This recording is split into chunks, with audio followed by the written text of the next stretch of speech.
अच्छा, जब तुम्हारी इच्छा ही है कि मैं ही उपदेश करूं तो सुनो। सब शास्त्रों का सार तुम्हें बता रहा हूं कि हर समय नाम जप होना चाहिए। पकड़ते रहो, बहुत सुंदर सुंदर शिक्षाएं महाप्रभु ने दी। सब साधनों का सार है हर समय नाम जप होना चाहिए। पहला, प्रेम की उपलब्धि केवल नाम स्मरण से ही होती है।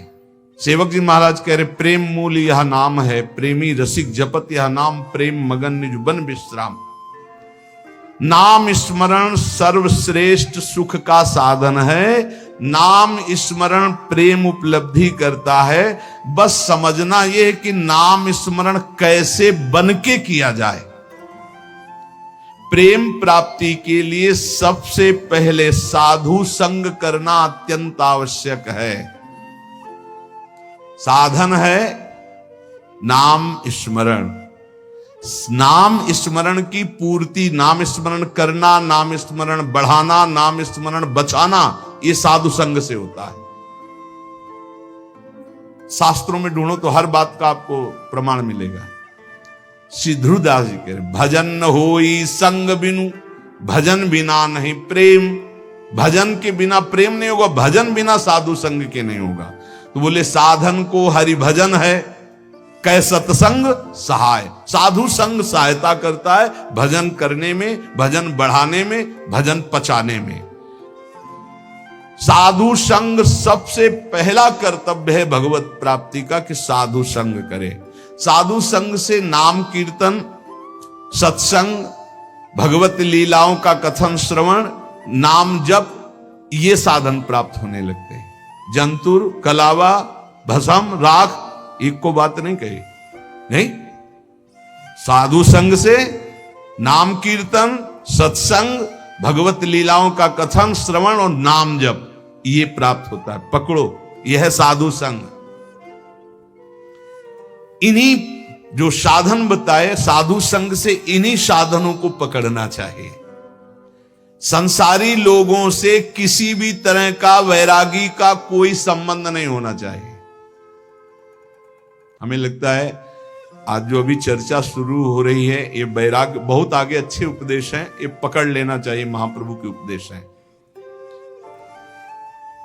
विरक्त को चाहिए कि अगर वो एकांत में बैठ करके सोचे कि मेरा कौन, तो पूरा घूमने पर मन को कोई अपना नहीं मिलना चाहिए। गुरु कृपा से आज तक ऐसा ही है। सब श्री जी के हैं, अपना कोई नहीं है। वैरागी को चाहिए कि उसके संबंध के रजिस्टर में एक ही नाम होना चाहिए, हमारे माई श्यामा जू को राज बस, मेरे तो गिरधर गोपाल, दूसरो न कोई। मीरा जी के रजिस्टर संबंध में, रजिस्टर में जो संबंधी है वो कौन है? बोले मेरे तो गिरधर गोपाल, दूसरो न कोई। और ये संबंध पुष्ट कैसे होता है? बोले साधु संग से। मीरा जी भी यही कहते हैं कि रात दिन संतों का संग करके ये प्रेम बेली जो बोई, तो उस प्रेम बेली में जो अनन्य फल लगा, वो मेरे तो गिरधर गोपाल, दूसरो न कोई। दूसरी बात, पहली बात साधु संग करना है। साधु संग किसे कहते हैं? जिसके संग से भजन बढ़ने लगे, भगवत कथा सुनने को मिले, भगवत अनुराग बढ़े, भगवान नाम कीर्तन, भगवत लीला गायन श्रवण, ये साधु संग। तो साधु संग का परहेज क्या है? संसारी पुरुष का कोई भी संबंध नहीं होना चाहिए। अगर तुम्हारे हृदय को ऐसे राउंड लगाकर जांच करना हो तुम्हें, तो देखो तो एक ही जगह निकले कि हमारे माई श्यामाजू को राज। श्यामाजू के सिवा, जैसे महाप्रभु हरिवंश चंद्र जी कह रहे, मेरे प्राणनाथ श्री श्यामा शपथ करो तृण छिए, कसम खा के कहता हूं श्यामाजू के सिवा हमारा कोई नहीं है। ये बात है। अब दूसरी बात है, संसारी लोगों से किसी भी तरह से बात करने का अवसर ना देना। प्रपंच की बातें नहीं। बोधियंता परस्परम का आदेश है भगवान का, मेरी चर्चा करो परस्पर बैठकर, और जहां प्रभु की चर्चा से संसार की तरफ जाने लगे, उठो चल दो। दूसरी आगे की बात, किसी भी वैष्णव को ये नियम पक्का ले लेना चाहिए कि ना किसी की निंदा करेंगे, ना किसी की निंदा सुनेंगे। दिमाग में लिख लो चाहे रजिस्टर में, बहुत जरूरी है, नहीं तो भजन छीन हो जाएगा। महाप्रभु कह रहे हैं ना किसी की निंदा करेंगे, ना किसी की निंदा सुनेंगे, ये नियम ले लो। बड़े बड़े ऋषियों ने इस बात के लिए सावधान किया है कि दूसरे की निंदा नहीं करनी, दूसरे की निंदा नहीं सुननी। इन बातों का सदा ध्यान रखते हुए बचना कि कभी किसी की निंदा मत कर देना। दूसरों के गुण दोषों का कथन करने वाला उपासक बहुत बुरी तरह भ्रष्ट हो जाता है। यदि कुछ कहना है तो कृष्ण चर्चा करो, भगवत चर्चा करो, कभी किसी की चर्चा मत करो, प्रभु की चर्चा के सिवा, नहीं तो निंदा होने लगेगी, अपराध बन जाएगा। डरो तब सुख हरिवंश गुण नाम रसना रटत और बहुवचन अति दुखदानी। कोई कितना भी अवगुणी हो उसके अवगुणों की चर्चा मत करो। तुम्हें तो अपना हृदय निर्मल करना है। तेरे भावे जो करे भलो बुरो संसार, नारायण तू बैठ के अपनो भवन बुहार। देखो ध्यान से सुनना, चाहे कितना बड़ा कोई ज्ञानी हो, ध्यानी हो, जपी हो, पंडित हो, जहां उसने किसी की भी निंदा का वाक्य मुख से निकाला वहीं पतित हो जाएगा, गिर जाएगा, भ्रष्ट हो जाएगा। निंदा ऐसे होती कि यार वो तो बहुत सुंदर बोलते हैं, ऐसा है वैसा है, अच्छी अच्छी बातें निकलते हैं, पर जो है उनको ऐसे नहीं। वो जहां पर लगाया तो तुम्हारे पर लग गए, उड़ जाओगे। किसी के भी दोष की वार्ता ना करो, एक भी दोष चर्चा ना करो। महाप्रभु कहे जो दोष चर्चा करोगे तुम्हारे हृदय में दोष प्रवेश करके तुम्हें नष्ट कर देगा। ये अनुभूत बात है, अनुभूत बात, ये अनुभूत। दोषों के परमाणु बड़े सूक्ष्म होते हैं। जब तक तुम दूसरे की निंदा नहीं करोगे, दोष वर्णन नहीं करोगे, मान लो दोष दर्शन हो गया पर वर्णन नहीं किया तो वो नष्ट हो जाएगा, तुम्हें फांस नहीं पाएगा। लेकिन जहां तुमने दूसरों के दोषों का वर्णन किया, निंदा की, तहां तुम निंदनीय बन जाओगे, तुम्हारी निंदा होने लगेगी। ज्यों ज्यों तुम दूसरे की निंदा करोगे त्यों त्यों अच्छे परमाणु नष्ट होते जाएंगे, गंदे परमाणु बढ़ते जाएंगे। हृदय की पवित्रता, सरलता, सच्चिरता और ज्ञानार्जन, भजन, सद्वृत्ति सब नष्ट हो जाएगी और मोह का साम्राज्य हो जाएगा, अज्ञान का। डरो, बहुत खतरनाक खेल है। भक्तन की निंदा अति बुरी, भूल करो जिन कोय, कि सुकृत बहु जन्म के छिन में डारे खोए। इसलिए वैष्णव का परम धर्म है कि वो किसी की कभी भी निंदा ना करे और ना सुने। अदोषदर्शी वैष्णव होता है। सुनो, भगवत भक्त जो महात्मा हैं, भागवत हैं, साधु पुरुष हैं, उन्हीं के बीच में बैठो। ऐसे लोगों के बीच में मत बैठो जो एक दूसरे की निंदा करते हैं। ऐसे लोगों के बीच में मत बैठो जो मान प्रतिष्ठा की चाह रखते हैं, जो भोगों की चाह रखते हैं, जो काम तृष्णा वाले हैं। ऐसे लोगों का संग बिल्कुल मत करो। संगम त्यजेत मिथुन व्रतिनाम मुमुक्षु। विरक्त को चाहिए कि सदैव बचकर रहे ऐसे लोगों से, क्योंकि इनके परमाणु ऐसे होते हैं कि विरक्त की विरक्तता नष्ट हो जाएगी। इस वैराग्य के मार्ग में विषयी पुरुषों से बचना ऐसे बताया गया कि जैसे तुम्हारी गोद में सांप गिर जाए तो क्या करोगे?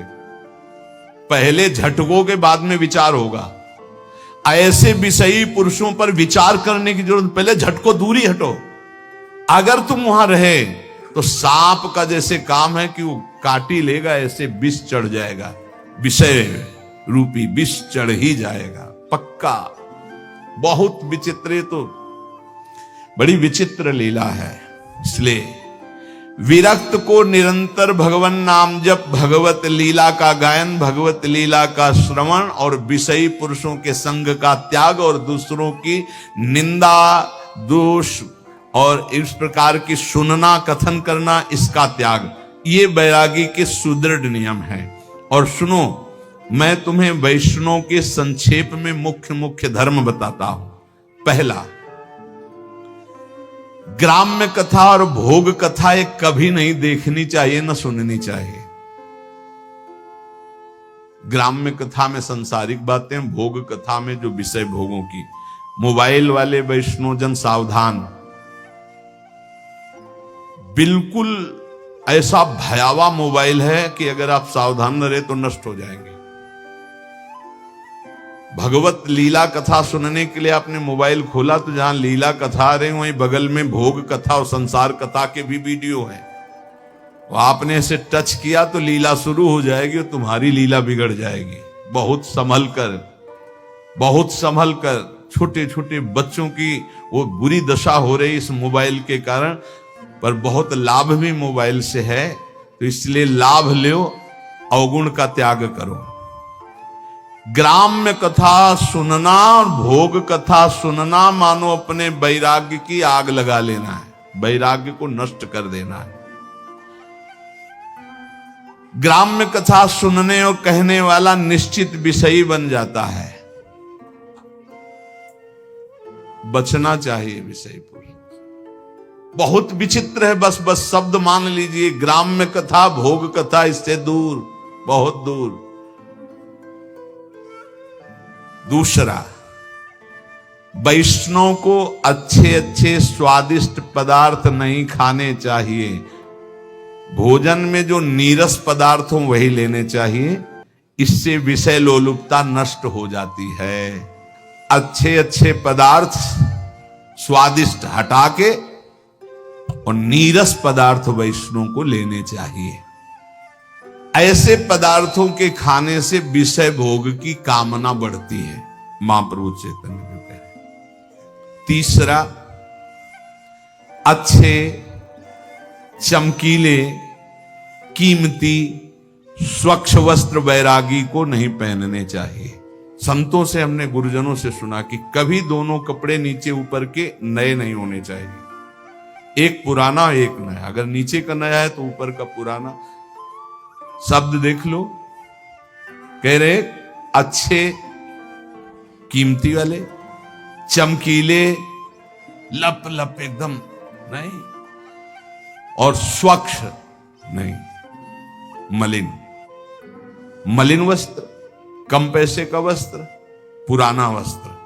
अगर फट रहा है एक बदल सकते हो, एक पुराना, ऐसी रहनी से रहना चाहिए। अच्छे चमकीले स्वच्छ महंगे ये वस्त्र नहीं होने चाहिए बैरागी के।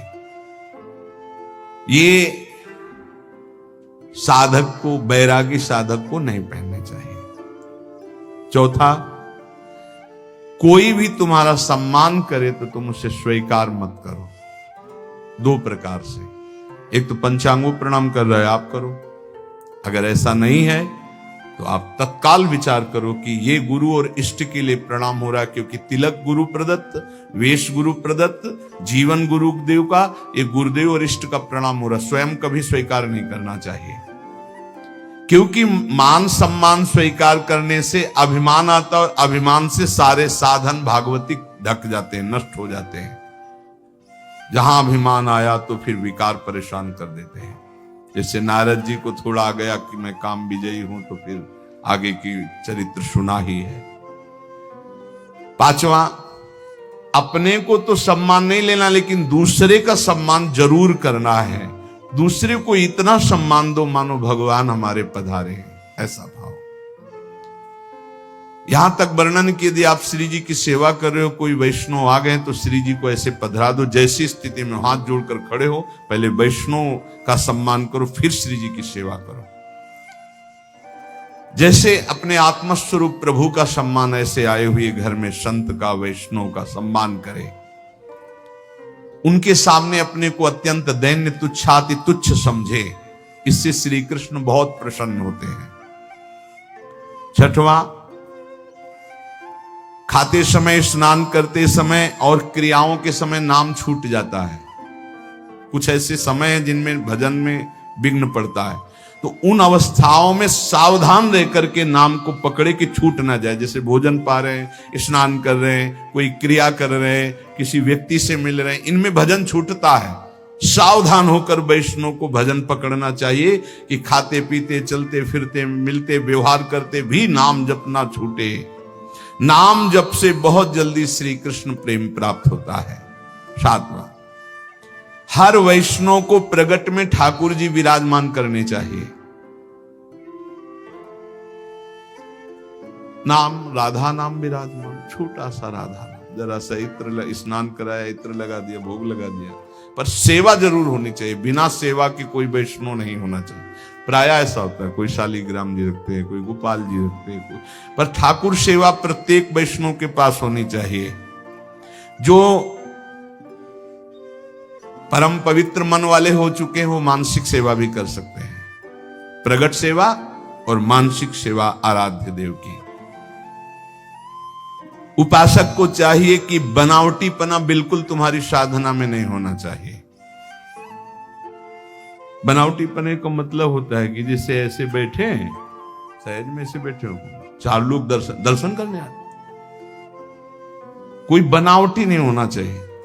वो फटाफट माला लिया, ऐसे गप्पा मार रहे थे, फटाफट माला लिया, कोई भी दम नहीं, कोई भी पाखंड नहीं, कोई भी नाटकबाजी जीवन में ना आवे, नहीं तो बहुत बुरी तरह साधक चौपट होता है। जब तुम नाटक करोगे ना तो माया को आदेश कर देंगे भगवान, कर नाटक इसके साथ, वृंदावन छूट जाएगा, भजन छूट जाएगा। हाँ, इसलिए किसी भी वैष्णव को किसी भी तरह का कोई नाटक नहीं करना चाहिए। नाटक बिल्कुल ठीक नहीं है। जो वैष्णव है वो केवल प्रभु प्राप्ति का लक्ष्य रखता है। महाप्रभु रघुनाथ दास जी को लक्ष्य करके साधन साध्य का उपदेश कर रहे हैं। 8 बजे रात्रि तक खूब नाम कीर्तन होता रहा। फिर जो गौड़ीय भक्त आए हुए थे महाप्रभु, उनसे मिले। इतने में शिवानंद जी जो मार्ग में पूछवाया था मजूमदार जी ने, तो वो जब वहां आए तो रघुनाथ दास जी को देखा, तो रघुनाथ दास जी भाग करके महाप्रभु के पास आए थे। सेन महाशय से कहा कि वो तो यहां आए हुए हैं, तो बोले हमें तो रास्ते में पूछवाया था उनके पिता, तो एक बार अगर आदेश हो तो मैं वहां सूचना दे दूं, क्योंकि वो सब बहुत व्याकुल है। जाकर सिंह पौर के द्वार में देखा तो सबसे पीछे फटी गुदड़ी, शुष्क शरीर हो रहा है, और श्री कृष्ण नाम लेते हुए सुप्रवाह करते हुए वो आहर्निश श्री कृष्ण कीर्तन। उन्होंने विचार किया कि इनसे क्या पूछना कि तुम्हारा सकुशल हो, इनका तो परम सकुशल है। सकुशल तभी माना जाता है जब भगवान का चिंतन होता है। जैसे आजकल लोग पूछते हैं कुशल मंगल, बोले हाँ सब कुशल मंगल, तो कुशल जानते किसे कहते हैं? तब लगी कुशल न जीव कहूं, सपने हूं मन विश्राम, जब लगी भजत न राम, कहूं शोक धाम तज काम। कुशल तभी माना जाएगा जब आपके मुख में नाम जब चल रहा है, नहीं तो कुशल मंगल नहीं। और मंगल, मंगल भवन मंगल हारी, उमा सहित जेहि जपत पुरारी। मंगल भवन भगवान का जो स्वयं उमा सहित भगवान शिव नाम जप करते हैं। यदि नाम जप नहीं हो रहा तो कुशल मंगल नहीं तुम्हारी। और बोले कुशल मंगल, बोले सब कुशल मंगल, पर पंच करते हुए कुशल मंगल, नाम जप करते हुए। सेवक ने तत्काल पत्र लिखा, शिवासेन ने पत्र भिजवाया जगन्नाथपुरी से कि आपका पुत्र निश्चिंत रहिए, महाप्रभु की कृपा से यहां विराजमान है, पर जो स्थिति है वो तुम सह नहीं पाओगे। रघुनाथ दास सिंह पौर द्वार पर खड़े होकर भिक्षान जो मिलता है उसी को पाते हैं, और किसी से कोई और सुख सुविधा नहीं लेते। जब उनके माता पिता के पास पत्र पहुंचा तो हाय हाय मच गया कि अरबों खरबों की संपत्ति और बेटा भीख मांग रहा है सिंह पौर द्वार पे। माता तो मूर्छित हो गई है सुन करके कि कैसे मेरा रघु जीता होगा। पिता ने अपने पुत्र के लिए तत्काल 4 रसोई, नौकर, सब 400 स्वर्ण मुद्राएं साथ में जाओ रोज रसोई बनेगी, अच्छे से अच्छे पदार्थ मेरे रघु को। अगर वो बैरागी बन के रहना चाहता है तो ऐसे रहे। हर माता पिता की ऐसी व्यवस्था। रसोईया जगन्नाथपुरी आया, 400 स्वर्ण मुद्राएं और कई रसोइये, कई नौकर। अब सुविधाजनक सुंदर भोजन बनाकर, और सेवक ने कहा कि 400 स्वर्ण मुद्राएं भी लाए हुए रघुनाथ दास जी से कहा आप सुखपूर्वक रहे। रघुनाथ दास जी ने कहा एक भी मुद्रा नहीं। रघुनाथ दास जी ने सोचा जब रसोईया आया है तो ये सुंदर भोग बनाकर महाप्रभु की सेवा हो जाए। महाप्रभु से प्रार्थना की। महाप्रभु ने उनके पिता परम वैष्णव हैं ये जानते हुए थोड़ा प्रसाद स्वीकार किया। पर रघुनाथ दास जी प्रसाद वहीं पाते, सिंहपौर वाला जो मिलता, अपने पिता के द्वारा भेजी हुई सुविधा को नहीं। महाप्रभु की सेवा 8 दिन तक ये रसोईया बलाता। रघुनाथ दास जी ने फिर विचार किया कि महाप्रभु को ये सुख सुविधाएं पसंद नहीं। खुद उपदेश किया था, जब मैंने सब कुछ त्याग दिया है तो फिर मेरा कुछ है ही नहीं, तो मैं क्यों महाप्रभु की सेवा के लिए अपने पिता की संपत्ति का प्रयोग करूं। महाप्रभु तो हमारी प्रसन्नता के लिए स्वीकार करते हैं। 8वें दिन ही कहा रसोईया से अपने सभी उठाओ और वापस हो जाओ। अब वो तो बेचारे सेवक सब वापस कर दिया। आप विचार करो कैसा वैराग्यमय जीवन है। प्रभु ने कहा स्वरूप ठीक किया रघुनाथ ने।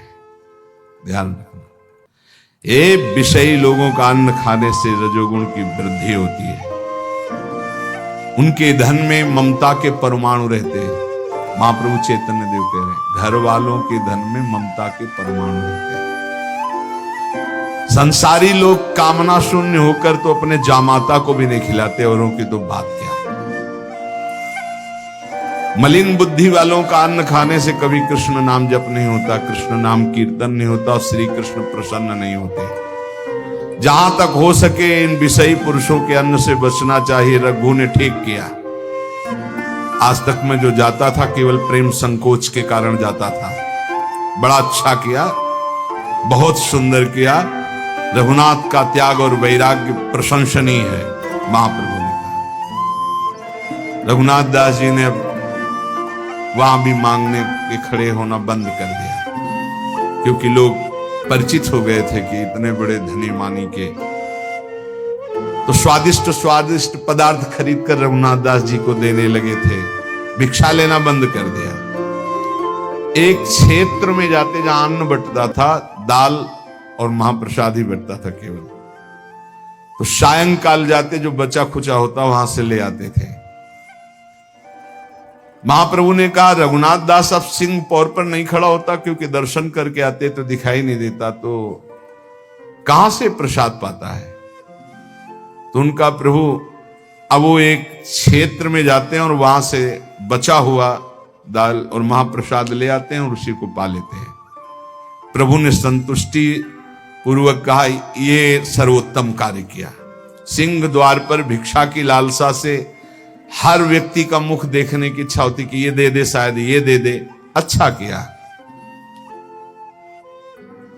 महाप्रभु ने जो कहा वो शब्द ये है कि इस तरह से वृत्ति रखना वैश्यावृत्ति कहलाती है। ये व्यक्ति आ रहा कुछ दे देगा, ये व्यक्ति आ रहा कुछ दे देगा, ये व्यक्ति आ रहा है, नहीं। मुख में नाम और चित्त में दूसरे का चिंतन बिल्कुल ठीक नहीं। जिसका नाम उसी का चिंतन। अच्छा किया उसने। एक बार चला जाएगा, क्षेत्र से ले आएगा, भजन करेगा, अच्छा है। स्वरूप गोस्वामी जी रघुनाथ दास जी को बताया कि महाप्रभु ने बहुत अच्छा कहा है। रघुनाथ दास जी ने सोचा फिर कुछ गड़बड़ी है। एक बार हम ये कह रहे थे कि जब गुरुजन प्रशंसा करें तो एकांत में बैठकर तुम रोना कि कोई तुमसे अपराध बन गया क्या कि तुम्हारे गुरुजन प्रशंसा कर रहे हैं। ये बात ध्यान रखना। बहुत प्रवीण थे रघुनाथ दास जी ने सोचा कुछ तो अभी त्रुटि रह गई। फिर रघुनाथ दास जी ने क्षेत्र जाना बंद कर दिया। अब रात में जो महाप्रसाद फेंक दिया जाता है, जिसे गाय भी नहीं पाती थी, ऐसा उस महाप्रसाद को रात्रि में उठा के लाते, जो ऐसे फिर उसे जल में डाल करके जो सड़े सड़े चावल वो हटा देते, फिर ऐसे इतना नहीं, बस उतना पाते हैं रात दिन भजन। एक दिन महाप्रभु ने पूछा कि तुम्हारा रघु बहुत दुबला हो गया, तो बोले क्षेत्र से भी त्याग कर दिया भोजन लाना। अब वो महाप्रभु ने कहा इतना सुंदर अमृत अकेले अकेले पता है, अब निमंत्रण नहीं करेगा मेरे को, मुझे जाना पड़ेगा। फटी गुदड़ी के सिवा कोई दूसरा कपड़ा नहीं, एक लंगोटी, फटी गुदड़ी और रात्रि में फेंका हुआ महाप्रसाद जो बिकता नहीं था, जिसको शब्दों से उच्चारण नहीं कर सकते क्योंकि प्रसाद है, जो बिकता नहीं था, जो कोई पा नहीं सकता था, वो चाव तो वहां की गाय आदि जो वो भी नहीं पाती थी, वो उठा के लाते। तब का ओहो निष्किंचना अवस्था इसी का नाम है। जो जिह्वा को संयम में कर लेता है, जो सहनशील है, जो तितिक्ष है, वही बैरागी है। महाप्रभु ने कहा पेट रूपी गड्ढा केवल पाटना है, बस ये नहीं देखना क्या पा रहे हैं, रूखा सूखा जो मिला, थोड़ा भूख शांति की, फिर नाम जप में लगे हुए हैं। इसमें नहीं लिखा वो सड़ा हुआ कोई कैसे पा सकता है प्रसाद, जो गाय भी नहीं पाती थी। महाप्रभु एक दिन गए रात्रि में, पता लगा लिया कै बजे पाते हैं, और पीछे से जब वो पा रहे थे तो आंसू बहाते हुए कृष्ण कृष्ण नाम जप करते पीछे से गए, ऐसे रज के पात्र में जो वैसे लिया महाप्रसाद का, इतना स्वादिष्ट अमृत तू अकेले। बोले महाप्रभु आप मत पाना, हमने पहले पा लिया है, ये आपके पाने के योग्य नहीं। बोले ऐसा अमृत का निषेध करता है, अकेले अकेले कहीं ऐसा अमृत पाया जाता है। महाप्रभु आज मुझे श्री कृष्ण प्रेम प्राप्त होगा, क्योंकि ये रघुनाथ दास जी एकदम हाय हाय करने लगे। प्रभु रघुनाथ हमें शिकायत रहेगी कि तुमने ऐसे अमृत का निमंत्रण नहीं किया और हमको जबरदस्ती आके पाला पड़ा। चरणों में गिर गए, कहा प्रभु ये आपके योग्य नहीं था, आपने ऐसा क्यों किया, आपने मुझे महापापी बना दिया, क्योंकि आपने उपा रहे थे रघुनाथ दास जी। प्रभु पाते हुए उल्लसित होकर के कहा रघुनाथ आज तुम पतित पावन हो गए, दूसरों को पावन करने वाले बन गए, और हृदय से लगा लिया। इतने में आवाज सुनकर सब परिकर आ गया, सबने देखा है महाप्रभु चैतन्य देव ने कहा सच्ची बताऊं रघुनाथ, आज तक इतने पदार्थ खाए वो स्वाद नहीं आया जो आज मुझे आया। जैसे सुदामा के तंदुल में श्री कृष्ण, सबरी के बेर में भगवान श्री राम, और विदुरानी के केले के छिलके द्वारिकाधीश, ऐसे रघुनाथ दास जी के उन चावल को महाप्रभु पा करके कहते महाप्रसाद, आज तक इतने व्यंजन पाए वो स्वाद नहीं आया जो आज मुझे स्वाद आया। आज मैं श्री कृष्ण प्रेम को प्राप्त